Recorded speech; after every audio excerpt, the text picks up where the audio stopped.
UP PCS preliminary exam 2025 जो कि 12 अक्टूबर 2025 को संपन्न हुआ था, उसके जियोग्राफी के क्वेश्चन आज मैं आपके सामने डिस्कस करने के लिए आया हूं। तो चलिए बिना देर किए शुरू करते हैं जियोग्राफी के क्वेश्चन। पहला क्वेश्चन लेते हैं। पहला क्वेश्चन है given below are the two statement one, वही असर्शन और रीजन टाइप क्वेश्चन है। और कह रहा है, असर्शन कह रहा है कथन कारण the Himalayan form source of several large perennial rivers. Himalaya अनेक बड़ी सततवाहिनी नदियों का उद्गम क्षेत्र है। सततवाहिनी नदियां वो होती हैं जो कि साल के 12 महीने जिनमें पानी बहता है। दूसरा रीजन कह रहा है the higher ranges of Himalayas are snow covered throughout the year. तो जो हिमालय की जो पर्वत श्रेणियां हैं वो साल भर बर्फ से ढकी रहती हैं। तो देखिए, अगर बर्फ से ढकी रहेंगी साल भर, तो साल भर बर्फ पिघलती रहेगी। अगर साल भर बर्फ पिघलेगी तो उसका पानी नदियों में आता रहेगा, यानी कि नदियां कैसी हो जाएंगी, सतत वाहिनी। तो इसका मतलब है असर्शन भी सही है और रीजन भी सही है। इसलिए इस क्वेश्चन का जो हमारा आंसर हो जाता है, जो ऑप्शन हो जाएगा, वो हो जाएगा ऑप्शन ए, यानी कि both A and R true and R is the correct explanation of the A. तो ये आपका पहला जवाब हो जाएगा। तो फर्स्ट क्वेश्चन का हो जाएगा ऑप्शन ए। नंबर नेक्स्ट पे मूव करते हैं, सेकंड क्वेश्चन पे चलते हैं। Which of the following pair is are correctly match. तो निम्नलिखित में से कौन कौन से पेयर करेक्टली मैच हैं। एक तरफ आपके कोलफील्ड दे रखे हैं और दूसरी तरफ आपके स्टेट्स दे रखे हैं। तो चलिए देखते हैं। कोलफील्ड्स में है मालोंग अरुणाचल प्रदेश, दूसरा है रानीगंज जो कि आपका है वेस्ट बंगाल, तीसरा आपका जो है वो हो जाएगा रामगढ़, और रामगढ़ आपका जाएगा झारखंड, और तालचेर है उड़ीसा। तो इसमें से पूछा गया which of the following is are correctly match. तो देखिए, जो मालोंग है, और मालोंग जो कोल फील्ड है आपका, वो अरुणाचल प्रदेश में स्थित नहीं है, ये आपका मेघालय में, दैट इज इन मेघालय। तो इसका मतलब ये पहला वाला गलत हो जाता है। बाकी आपका रानीगंज वेस्ट बंगाल में है, रामगढ़ आपका झारखंड में, और तालचेर आपका उड़ीसा है। पूछ रहा है कौन से करेक्टली मैच है, निम्नलिखित में से कौन सा सही है। तो इसका मतलब 2, 3 और 4 ये तीनों के तीनों करेक्टली मैच है, जबकि जो स्टेटमेंट नंबर 1 है, जो आपका पहला सेक्शन है, वो इनकरेक्ट है। इसका मतलब इसका ऑप्शन हो जाएगा ऑप्शन बी। नेक्स्ट क्वेश्चन में मूव करते हैं। तो चलिए नेक्स्ट क्वेश्चन है which of the following pair is are not correctly match. तो इनमें से कौन से, एक तरफ जनजातियों का नाम है, दूसरी तरफ वो किन एरियाज में रहते, किन क्षेत्रों में रहते हैं। तो जनजातियों में है bushman Kalahari, Eskimo northern Canada, pygmy Congo basin, और मसाई वेस्ट अफ्रीका।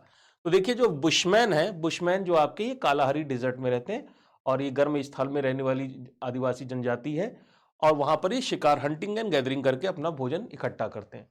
दूसरे, जिसको सभी लोग जानते होंगे, एस्किमो नॉर्दर्न कनाडा एरिया में पाए जाते हैं, ठंडे क्षेत्रों में इग्लू में रहते हैं, स्पेशल तरह के बर्फ के बने हुए घरों में। ये भी बिल्कुल सही ऑप्शन हो जाएगा। तीसरा आपका जो है जिनका नाम है पिग्मीज। पिग्मीज थोड़े से छोटे कद के जीव मनुष्य होते हैं, आदिवासी हैं, और ये आदिवासी जो है कॉन्गो बेसिन में पाए जाते हैं। तो ये भी आपका स्टेटमेंट सही हो जाएगा। चौथा स्टेटमेंट कहता है किसके बारे में, मसाई मारा के बारे में, मसाई के बारे में। तो मसाई जनजाति जो है, मसाई जनजाति जो है वो वेस्ट अफ्रीका में नहीं रहती। मसाई जनजाति अफ्रीका के पूर्वी क्षेत्र में, यानी कि ईस्ट अफ्रीका में रहते हैं, यानी कि ये ऑप्शन आपका गलत हो जाता है। तो हमारे पास कुल मिला के 3 ऑप्शन थे। बुशमैन कालाहारी डिजर्ट सही हो गया, एस्किमो जो आपका है वो कहाँ है, नॉर्दर्न कनाडा में, वो भी सही हो गया। तीसरा है पिग्मी, और पिग्मी आपका कहाँ है, कॉन्गो बेसिन में, वो भी सही हो जाएगा। तो ये तीनों आपके बिल्कुल राइट हो जाएंगे। वेस्ट मसाई जो है वो वेस्ट अफ्रीका में ना पाकर रहकर वो ईस्ट अफ्रीका में पाए जाते हैं। पूछ रहा है कौन सा करेक्टली मैच नहीं है, तो जवाब हो जाएगा option B, that is only 4। केवल चौथा नंबर ही जो है वो करेक्टली मैच नहीं है। नंबर नेक्स्ट में मूव करेंगे, क्वेश्चन नंबर 4। तो फिर से आपको एक लिस्ट मिल गई। इस बार लिस्ट बहुत सारी पूछी गई हैं, और यहां पर जो लिस्ट है उसमें आपकी आयरन ओर माइंस और दूसरी तरफ स्टेट्स के बारे में पूछा गया है। तो देखिए, आयरन माइंस हैं और देख रहे हैं कौन सी माइंस कहां पर होंगी। तो चलिए शुरू करते हैं। पहली आयरन माइन है गुरु महिषनी, और गुरु महिषनी जो है वो आपकी है उड़ीसा की माइन। दूसरी माइन है that is known as Bailadila, Bailadila आपकी है छत्तीसगढ़ की माइन। तीसरी माइन है आपकी नोआमुडी, और नोआमुडी आपकी है झारखंड की माइन। और चौथी माइन है that is known as Kudremukh, और कुद्रेमुख हो जाएगी आपकी कर्नाटका की माइन। तो ये 4 माइंस हैं, 4 माइंस हैं, उनके 4 अलग अलग स्टेट्स हैं जहां पर ये पाई जाती हैं। फिर से देख लेते हैं। गुरु महिषनी ए का 3, बी का 4, सी का 1, और डी का 2, यानी 3, 4, 1, 2, ऑप्शन ए। सही जवाब हो जाएगा इसका ऑप्शन ए, पहला जो ऑप्शन है वो आपका सही हो जाएगा। नंबर नेक्स्ट पे मूव करेंगे। फिर से देखिए एक नया लिस्ट आ गई है आपके सामने। अब की बार कोल फील्ड्स वर्ल्ड लेवल पे, विश्व में जो प्रमुख कोयला क्षेत्र है उनको मैच करना उनके देशों के साथ। तो देखिए अपलेशियन, लंकाशायर, रूर और कुस्बास, ये 4 कोल फील्ड है। और इसमें से जो अपलेशियन है, अपलेशियन आपका पाया जाता है यूएसए यानी कि अमेरिका में। लंकाशायर है आपका इंग्लैंड में। रूर जो है वो आपका है जर्मनी का। और कुस्बास जो है वो आपका दैट इज फ्रॉम रशिया। यानी कि अब की बार सही जवाब हो जाएगा ए का 4, बी का 1, सी का 2 और डी का आपका हो जाएगा 3। 4 1 2 3, तो 4 1 2 3 ये आपका ऑप्शन हो जाएगा ऑप्शन सी। जो सी ऑप्शन है वो आपका सही हो जाएगा। तो इस तरह से इस बार हम देखते हैं कि इस बार के ज्योग्राफी के पेपर में मैचिंग के बहुत सारे सवाल दे दिए गए थे, जिसकी वजह से पेपर बहुत थोड़ा सा लंबा हो गया था। और यहाँ पर जिनकी मेमोरी अच्छी रही होगी, जिन्हें बहुत सारी चीज़ें याद करी होंगी, लिखी होंगी, मैपिंग की प्रैक्टिस की होगी, ऐसे बच्चों के लिए ये पेपर करना कंपेरेटिवली थोड़ा सा ईजी रहा होगा। नहीं तो पेपर इस तरह से मैच करना बहुत मुश्किल हो जाता है। तो आगे चलते हैं क्वेश्चन नंबर 6 पर। क्वेश्चन नंबर 6 पर पूछा गया है इंडियन ओशन, हिंद महासागर के बारे में क्वेश्चन है। और पूछ रहा है हिंद महासागर को प्राचीन काल में जो ग्रीक लोग थे वो एरिथ्रियन सी के नाम से जानते थे। तो ये बात तो बिल्कुल सही है। कई सारे हम लोगों ने हिस्ट्री में भी पढ़ा है कि इंडियन ओशन रीजन को एरिथ्रियन सी के नाम से जाना जाता है। तो उस हिसाब से हम कह सकते हैं कि ये पहला ऑप्शन, जो पहला स्टेटमेंट है वो सही है। दूसरा स्टेटमेंट कह रहा है it is spread on the either side of equator. Equator का मतलब है विषुवत रेखा, और कह रहा है कि ये विषुवत रेखा के दोनों तरफ फैला हुआ है। तो जैसे कि आप देखेंगे कि जो हमारी विषुवत रेखा के नॉर्थ में भी इंडियन ओशन और विषुवत रेखा के इक्वेटर के साउथ में भी, यानी कि दूसरा स्टेटमेंट जो आपका है कि ये it is spread on the either side of equator, वो भी आपका सही हो जाएगा। तो इसका सही जवाब होगा which of the following statement is are correct. पूछ रहा कौन सा सही है, तो सही जवाब हो जाएगा ऑप्शन डी, बोथ 1 एंड 2, एक और दो दोनों के दोनों ही आपके सही हो जाते हैं। नंबर नेक्स्ट क्वेश्चन पे मूव करेंगे। Question number 7। क्वेश्चन नंबर 7 अब की बार फिर से आ रहा है असर्शन और रीजन टाइप का। असर्शन और रीजन टाइप का ये क्वेश्चन कह रहा है, असर्शन ये कह रहा है the interior part of Australia is desert and semi desert. जो ऑस्ट्रेलिया का आंतरिक भाग है वो डिजर्ट यानी कि मरुस्थलीय या अर्धशुष्क मरुस्थलीय प्रकार का है। दूसरा रीजन कह रहा है northern Australia is situated in temperate zone. तो जो उत्तरी ऑस्ट्रेलिया वो शीतोष्ण कटिबंधीय क्षेत्र में पाया जाता है। तो दोनों के दोनों इसमें कई सारे ऑप्शन दे रखे। पहले देख लेते हैं ऑस्ट्रेलिया की स्थिति क्या है। तो देखिए अगर आप ऑस्ट्रेलिया की मैप को देखते हैं, क्लाइमेटिक मैप को देखते हैं, तो आपको दिखाई पड़ता है कि जो हमारा ऑस्ट्रेलिया है, ऑस्ट्रेलिया का जो ये बीच का हिस्सा है, ये वेस्टर्न ऑस्ट्रेलिया, साउथ ऑस्ट्रेलिया, ये सारे के सारे जो है वो पूरे के पूरे डिजर्ट है, यानी कि वो एरिड और सेमी एरिड है। तो यानी कि असर्शन हमारा सही हो गया। रीजन कह रहा था कि जो आपका नॉर्दर्न ऑस्ट्रेलिया वो टेम्परेट है। नॉर्दर्न ऑस्ट्रेलिया कैसा है? टेम्परेट। लेकिन हम ध्यान से देखते हैं मैप को तो हमें टेम्परेट ना दिखाई पड़ के वो ट्रॉपिकल दिखाई पड़ता है, यानी कि वो उष्ण कटिबंधीय है। कहने का मतलब है कि आपका असर्शन जो था वो तो सही हो गया, लेकिन जो रीजन था वो आपका गलत हो गया। तो इसका ऑप्शन जो सही बन जाएगा कि assertion is true but reason is false. A is true but R is false. ठीक है, तो ये सही हो जाएगा और ये गलत हो जाएगा, क्योंकि इसमें टेम्परेट जोन नहीं होके ये कहां पर है? ये ट्रॉपिकल जोन में। तो नेक्स्ट क्वेश्चन पे मूव करेंगे।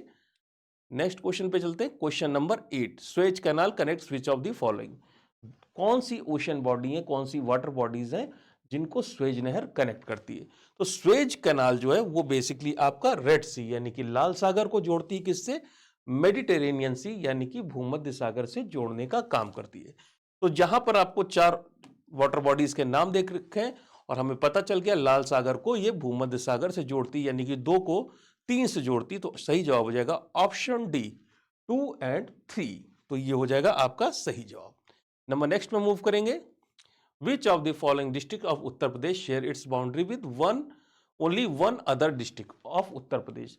कौन सा ऐसा जिला है उत्तर प्रदेश का जिसकी बाउंड्री, जिसकी सीमा उत्तर प्रदेश के किसी अन्य एक ही जिले से जुड़ती है, एक से ज्यादा जिलों से नहीं जुड़ती? 3 जिलों के नाम दे रखे हैं, ललितपुर, सहारनपुर और सोनभद्र। तो देख लेते हैं कौन कौन से जिले हैं हमारे। पहले देख लेते हैं सहारनपुर। जब आप सहारनपुर को देखते हैं तो इसकी बाउंड्री 2 जिलों से जुड़ी है, शामली और मुजफ्फरनगर। इसका मतलब इसकी बाउंड्री जो है सहारनपुर की बाउंड्री एक से ज्यादा जिलों से जुड़ी हुई है। फिर आते हैं हम सोनभद्र की तरफ, तो सोनभद्र भी दो जिलों से इसकी बाउंड्री जुड़ी है, चंदौली और मिर्जापुर।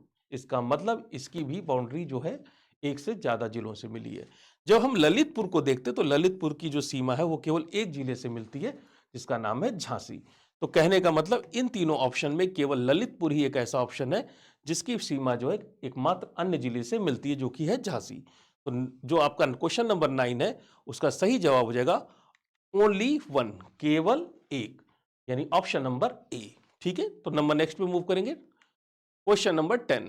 अब की बार कई सारी नदियां आपके सामने आ गई हैं और ये नदियां हैं, इनको जोड़ना है, कई सारे ये शहर हैं और शहरों को हमें जोड़ना है किससे, कौन सी नदी किस शहर में बहती है। तो जो आपकी पहली नदी है बुडापेस्ट, पहला शहर है बुडापेस्ट, और बुडापेस्ट में जो नदी का बहाव दिखा रहे हैं वो है डैनब, जो कि सही है।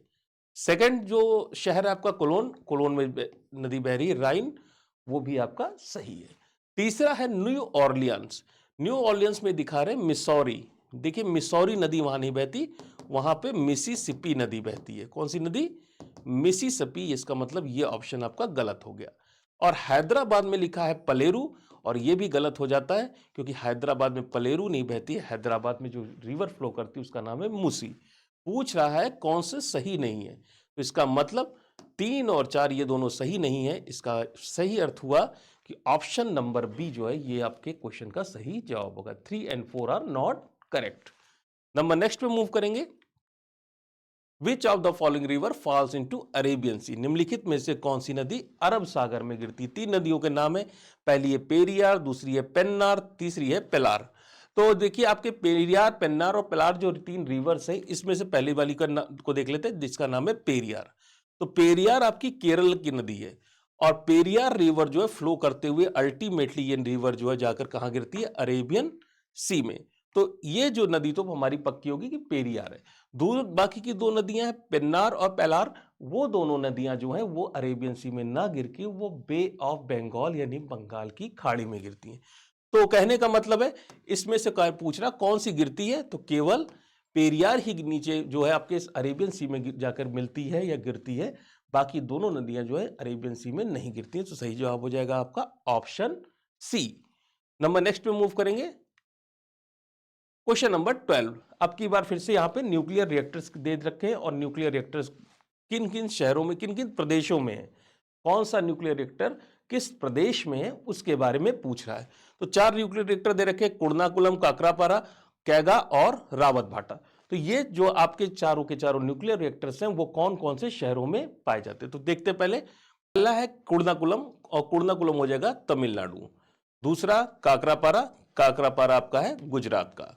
तीसरा है कैगा, और कैगा है आपका कर्नाटका का। और चौथा है रावत भाटा, और रावत भाटा है आपका राजस्थान का। यानी कुर्नाकुलम दैट इज ए का 2, दूसरा है काकरापारा यानी कि बी का 4, कैगा कर्नाटका सी का 1, और रावत भाटा जो है आपका वो हो जाएगा राजस्थान, वो हो जाएगा डी का 3। तो 2 4 1 3, तो 2 4 1 3 आपका ऑप्शन हो जाएगा ऑप्शन नंबर डी। ये जो है आपके न्यूक्लियर रिएक्टर और उनके रेस्पेक्टिव स्टेट्स जो है यहां पे आ जाते हैं। नंबर नेक्स्ट पे मूव करेंगे। With reference to Atal tunnel which of the following statement is are correct, Atal tunnel के परिप्रेक्ष्य में निम्नलिखित कथनों पर विचार करिए, कौन से कथन सही है। तो 2 कथन है, ये टनल जो है ये सुरंग विश्व की सबसे लंबी सुरंग है, और दूसरा कथन कह रहा है ये पीर पंजाल रेंज में, हिमालय की पीर पंजाल की चोटियों में। तो पहले कथन पे विचार करते तो देखिए ऐसा ही विश्व की सबसे लंबी टनल नहीं है। तो विश्व की सबसे लंबी टनल है वो लेडरल्स टनल है, और ये टनल जो है आपकी ये नॉर्वे में है, और इसकी लंबाई जो है वो करीब 24.5 किलोमीटर है, जबकि अटल टनल की कुल लंबाई केवल 9 किलोमीटर है। क्वेश्चन में चूंकि साफ साफ लिखा हुआ है कि विश्व की सबसे लंबी टनल कौन सी है, तो विश्व की सबसे लंबी टनल तो नॉर्वे में है, इसलिए का मतलब अटल टनल वाला जो ऑप्शन है वो पहला वाला ऑप्शन गलत हो जाता है। दूसरा ऑप्शन कह रहा है कि दूसरा स्टेटमेंट कह रहा है ये पीर पंजाल रेंज में, तो जाहिर सी बात है पीर पंजाल रेंज में, इसका मतलब स्टेटमेंट 2 जो है आपका सही हो जाता है और स्टेटमेंट नंबर 1 आपका गलत हो जाता है। तो सही जवाब होगा दैट इज ऑप्शन सी, यानी कि ओनली 2, केवल 2 ही सही है, आपका ऑप्शन ए सही नहीं है। तो आगे चलते हैं, नेक्स्ट क्वेश्चन पे मूव करते हैं। Question number 14। क्वेश्चन नंबर 14 में कई सारे दर्रे हैं और उन दर्रों से पूछा गया कौन सा सही नहीं है। कुल मिला के 4 दर्रे दिए हैं और इन 4 दर्रों में कौन सा दर्रा आपका सही नहीं है। नॉट, तो देखिए लिपू लेक ये लद्दाख में नहीं है। लिपू लेक दर्रा जो है वो आपका लद्दाख में नहीं है। पहले तो हम लोग बात करते हैं दर्रे क्या है। माउंटेन जो पहाड़ होते, पहाड़ों के बीच में जो रास्ते होते, जहां से होकर इंसान और बाकी का ट्रांसपोर्टेशन आसानी से हो सकता है, ऐसे एरियाज को हम these areas are known as passes, इन्हें हम दर्रे कहते हैं। अब दर्रे जो है अलग अलग बड़े इंपॉर्टेंस होते हैं, क्योंकि पहाड़ की चोटियों को क्रॉस करके जो श्रृंखलाएं होती हैं, रेंजेस होती हैं, एक रेंज से क्रॉस करके उसके पहाड़ के उस पार जाना बहुत मुश्किल होता है। तो जब दो पहाड़ों के बीच में थोड़ा सा गैप होता है, वहां से अगर रास्ता हो जाता है तो आसानी से आवागमन हो सकता है और इनकी वैल्यू बहुत ज्यादा होती है। इसलिए पासेस जो है वो किसी एरिया के डेवलप, किसी पर्वतीय एरिया में अगर पास है तो वहां का डेवलपमेंट और वहां पर जीवन कंपैरेटिवली आसान हो जाता है। तो पहला जो दर्रा है आपका जिसका नाम है लिपू लेक, ये भाई लिपू लेक लद्दाख में नहीं है, ये दर्रा आपका उत्तराखंड में है। ठीक है, तो ये गलत हो गया। दूसरा आपका है नाथुला, नाथुला आपका सिक्किम में सही है। बोमडीला आपका अरुणाचल प्रदेश में है, ये भी सही है। और शिवकिला आपका हिमाचल प्रदेश में, वो भी सही है। पूछ रहा है कौन सा सही नहीं है, तो सही नहीं कौन सा हो गया, ऑप्शन ए, यानी कि केवल एक ही आपका सही नहीं, बाकी सारे दर्रे आपके सही हो जाते हैं। तो नंबर नेक्स्ट में मूव करेंगे क्वेश्चन नंबर 15 पे, और क्वेश्चन नंबर 15 पे आ जाते हैं डैम्स। अब की बार पूछ रहा है कौन सा डैम्स किस रिवर पे बना है। पहला डैम है बगलिहार, और बगलिहार पे लिखा है चेनाब, जो कि सही है।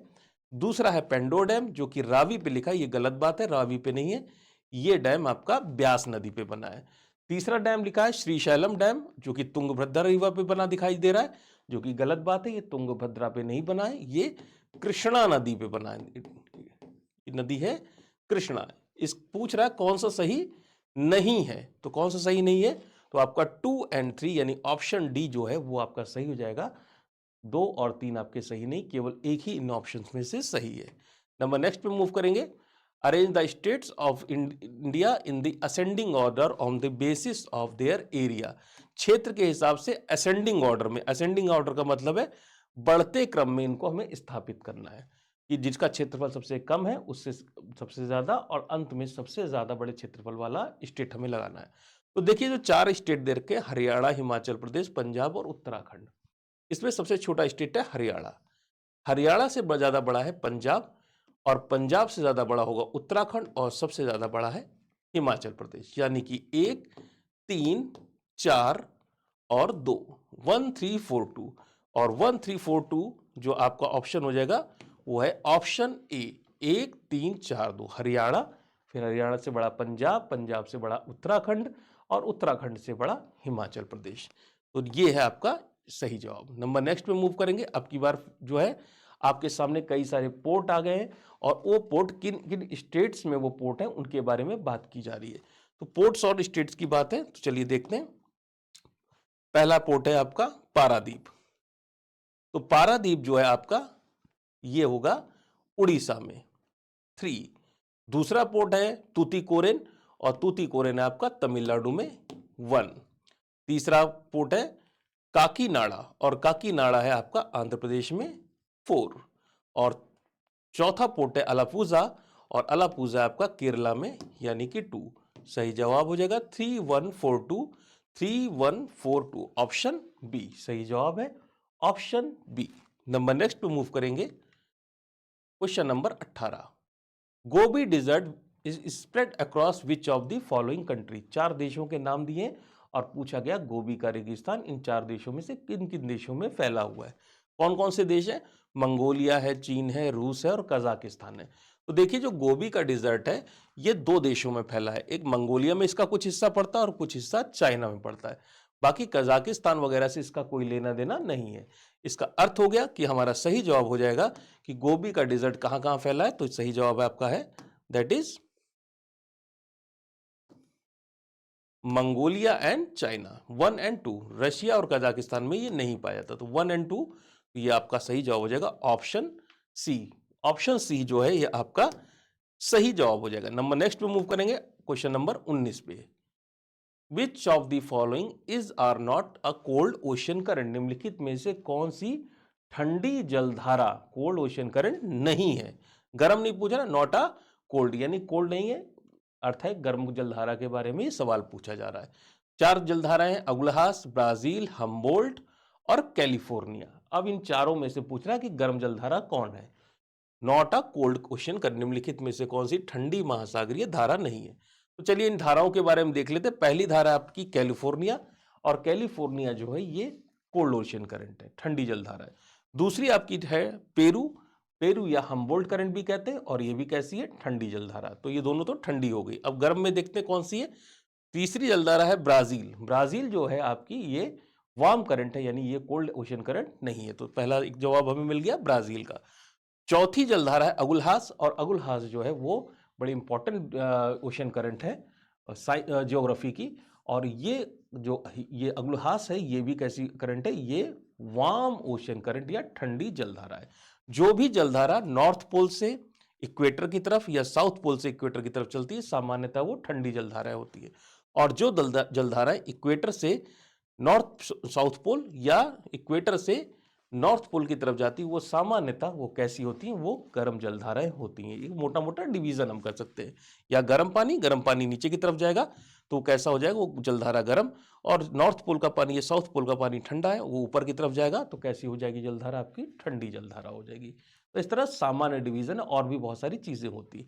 तो हमें अपना जवाब मिल गया। ब्राजील और अगुलहास जो है ये दोनों की दोनों ओशन करंट जो है ये आपकी कोल्ड ओशन करंट नहीं है। तो अगुलहास और ब्राजील ये दोनों आपकी गर्म जलधाराएं हैं, ठंडी जलधाराएं नहीं है। और हम्बोल्ट और कैलिफोर्निया इस जवाब में आपका हिस्सा नहीं बनेंगी। तो यह आपका हो जाएगा 19 का 1 एंड 2।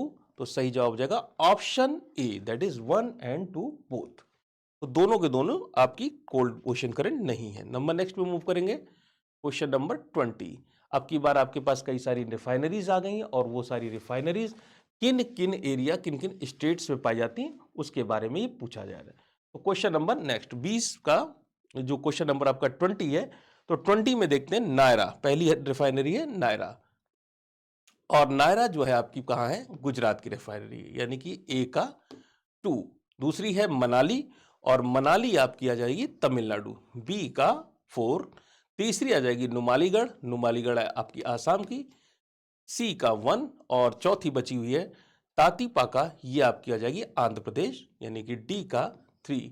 2413 और 2413 आपका हो जाएगा ऑप्शन बी। ऑप्शन बी जो है आपका वो सही जवाब होगा, 2413। क्वेश्चन नंबर 21 पे मूव करेंगे। और क्वेश्चन नंबर 21 कह रहा है, फिर से स्टेट है, और स्टेट की जो सबसे हाईएस्ट पीक्स हैं, सबसे ऊंची चोटियां, उनके बारे में पूछ रहा है। तो चलिए देखते हैं कौन से स्टेट में कौन सी पीक सबसे ज्यादा हाई है। पहला है तमिलनाडु, और तमिलनाडु की हाईएस्ट पीक है दोदा बेटा, सभी को पता है। दूसरी है राजस्थान, और राजस्थान की सबसे ऊंची पीक है गुरु शिखर। तो पहला हो गया 2 और 3 हमारे कंप्लीट हो गए। नागालैंड, नागालैंड की सबसे ऊंची चोटी है सारामाती, तो ये हो गया नंबर 4। और मध्य प्रदेश की सबसे ऊंची चोटी है वो है आपकी धूपगढ़। 2 3 4 1। तो देखते हैं 2 3 4 1 कहां मिल जाएगा, ऑप्शन ए। ऑप्शन ए आपका सही जवाब हो जाएगा। नंबर नेक्स्ट पे मूव करते हैं। Question number 22। Question number 22 assertion reason type का क्वेश्चन है, कथन और कारण है। कथन कह रहा है, in the Himalayan mountain different types of vegetation are found. Himalaya क्षेत्र में विभिन्न प्रकार के वेजिटेशन पाए जाते हैं, यानी वनस्पतियां पाई जाती हैं। दूसरा, in Himalaya there is are variation in climate with change in altitude. जैसे जैसे हिमालय क्षेत्र में ऊंचाई बढ़ती जाती है, वैसे वैसे क्लाइमेट या जलवायु परिवर्तित होती जाती है। तो जाहिर सी बात है, नीचे हिमालय में अगर होंगे कम ऊंचाई पर तो गर्म जलवायु होगी, और जैसे जैसे ऊंचाई बढ़ती जाएगी जलवायु कैसी होती जाएगी, ठंडी। जलवायु ठंडी होती जाएगी, वर्षा बदलती जाएगी, तो इसका मतलब है क्या होगा, वनस्पतियां भी बदलती जाएंगी। तो हिमालय में क्या भिन्न प्रकार की वनस्पतियां पाई जाती, तो पता है हाँ, नीचे से ऊपर तक अलग अलग प्रकार की वनस्पतियां और जंगल वहां पर मिलते हैं। कारण इनका क्या है, कारण इनका एक ही है कि अलग अलग ऊंचाई पर अलग अलग रेंजेस पे क्लाइमेट जो है, मौसम या जलवायु अलग अलग होती है। और उसका कारण क्या, ऊंचाई बढ़ने से तापमान कम होता है। तो इसका कहने का मतलब हुआ कि जो हमारा असर्शन है, जो हमारा असर्शन है और जो हमारा रीजन है, दोनों के दोनों आपके सही हो जाएंगे। और रीजन जो है वो असर्शन की सही व्याख्या करता है। जो हमारा रीजन है वो असर्शन की सही व्याख्या करता है। इसका मतलब option A. Both A and R true and R is the correct explanation of A. कथन और कारण दोनों ही सही हैं और जो कारण है वो कथन की सही व्याख्या कर रहा है। तो इस तरह से हमारा ये क्वेश्चन नंबर 22 आपका सही हो जाता है। नंबर नेक्स्ट पे चलते हैं। क्वेश्चन नंबर 23 हाइड्रो इलेक्ट्रिसिटी के बारे में सवाल पूछ रहा है। हाइड्रो इलेक्ट्रिसिटी या जल विद्युत ऊर्जा, और यहाँ पे दो स्टेटमेंट देख रखे हैं। There are huge possibility of hydro electricity in Himalayan region, तो कहने की बात ही नहीं। जल विद्युत की क्षमता हिमालय क्षेत्र में तो होगी ही, क्योंकि वहां पर बांध बनाना आसान है। वहां पे नदियों का प्रवाह तेज है, ढेर सारा पानी आता और दोनों तरफ खड़ी, आप कह सकते हैं खड़े पर्वत हैं जिनके बीच से होकर नदी गुजरती है। अब उस नदी में आप बांध बना लीजिए तो ढेर सारा पानी रोक सकते हैं और उससे जो है आप हाइड्रो इलेक्ट्रिसिटी या जल विद्युत का उत्पादन कर सकते हैं। तो बिना सोचे समझे हमारा स्टेटमेंट नंबर 1 तो बिल्कुल सही हो गया। अब बात करते हैं स्टेटमेंट नंबर 2 पे। ईस्टर्न उत्तर प्रदेश एंड बिहार, जो यूपी का पूर्वी भाग है और Bihar can not utilize this potential because the Himalaya is situated through their north lies in boundary of Nepal.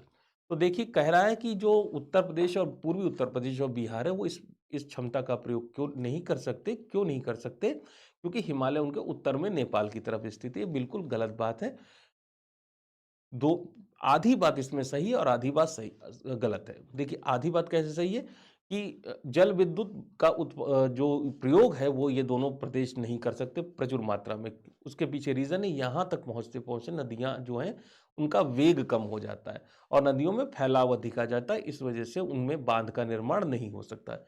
तो जल विद्युत तो इस वजह से वाकई में हम प्रयोग नहीं कर सकते। लेकिन इसका कारण है मैदानी क्षेत्र का होना और नदी के प्रवाह का धीमा हो जाना, ना कि उत्तर में हिमालय के नेपाल में हो जाना। यानी कि आधा कथन सही है, आधा कथन गलत है, और कुल मिला के कहें तो पूरा का पूरा कथन ही इस वजह से जो स्टेटमेंट आपका ये गलत हो जाता है। तो केवल इसमें स्टेटमेंट नंबर 1 सही है और 2 आपका गलत हो जाता है। इसका मतलब इसका सही जवाब होगा ऑप्शन ए, यानी कि केवल एक। तो इसका सही जवाब हो जाएगा केवल एक। नंबर नेक्स्ट में मूव करेंगे। With reference to Brazil which of the following statement is are correct. तो ब्राजील के बारे में निम्नलिखित में से कौन सा कथन सही है। पहला कथन कह रहा है the equatorial rain forest of Brazil are called selvas. तो जो इक्वेटर के पास के रेन फॉरेस्ट या वर्षावन है ब्राजील में, उनको हम सेल्वास कहते हैं।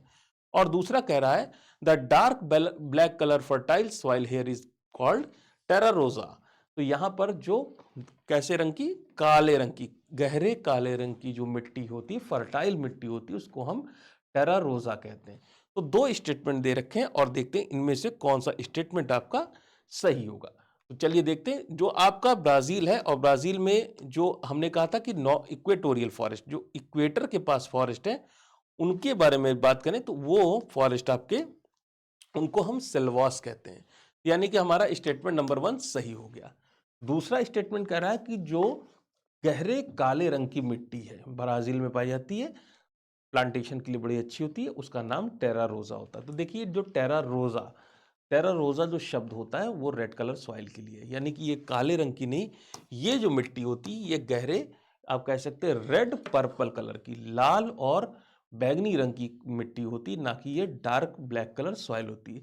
जो ब्लैक कलर की सॉइल होती है वो इंडियन में जैसे रेगर जिसे कहा जाता है या चरनोजम के नाम से यूक्रेन में मिलती, ये आपकी डार्क ब्लैक कलर की सॉइल है। और यहाँ पर जो मिट्टी है ये आपकी लाल और पर्पल यानी कि बैंगनी रंग की मिट्टी पाई जाती है, जो इसके लिए इसका नाम है टेरा रोजा। तो ये जो आपका जो दूसरा स्टेटमेंट है इस वजह से कैसा हो जाता है, वो गलत हो जाता है। तो सही जवाब हो जाएगा इक्वेटोरियल वाला जो आपका क्वेश्चन का जो टॉपिक है, जो स्टेटमेंट है वो आपका सही है, और दूसरा वाला टेरा रोजा जो कि लिख रहा है कि ब्लैक कलर का है वो आपका गलत हो जाता। पूछ रहा है कौन सा स्टेटमेंट करेक्ट है, तो जाहिर सी बात है ओनली वन, केवल एक ही करेक्ट है, बाकी जो है जो दूसरा जो स्टेटमेंट है वो आपका गलत हो जाता है। तो इस तरह से इस बार की यूपी पीसीएस का जो 2025 का प्रीलिम्स हुआ था उसमें कुल मिला के 24 क्वेश्चन पूछे गए, 24 सवाल पूछे गए थे। बड़ा ही हैवी सेक्शन रहा और बहुत सारे सवाल तो आपने अभी देखे कि कॉन्सेप्चुअल बेस्ड थे, कॉन्सेप्ट बेसिस पे थे, लेकिन कई सारे सवाल ऐसे भी थे कि वो उनमें जो है फैक्ट्स का याद करना और फैक्ट्स का मिलान करने के ऊपर जो है ज़्यादा जोर दिया गया। तो हम ये कहें कि पूरा का पूरा पेपर फैक्चुअल था तो वो भी सही नहीं है। कॉन्सेप्चुअल और फैक्चुअल का मिश्रण रहा है, लेकिन जो जोर है, जो दबाव है, वो फैक्ट्स की तरफ ज़्यादा रहा है। ठीक है?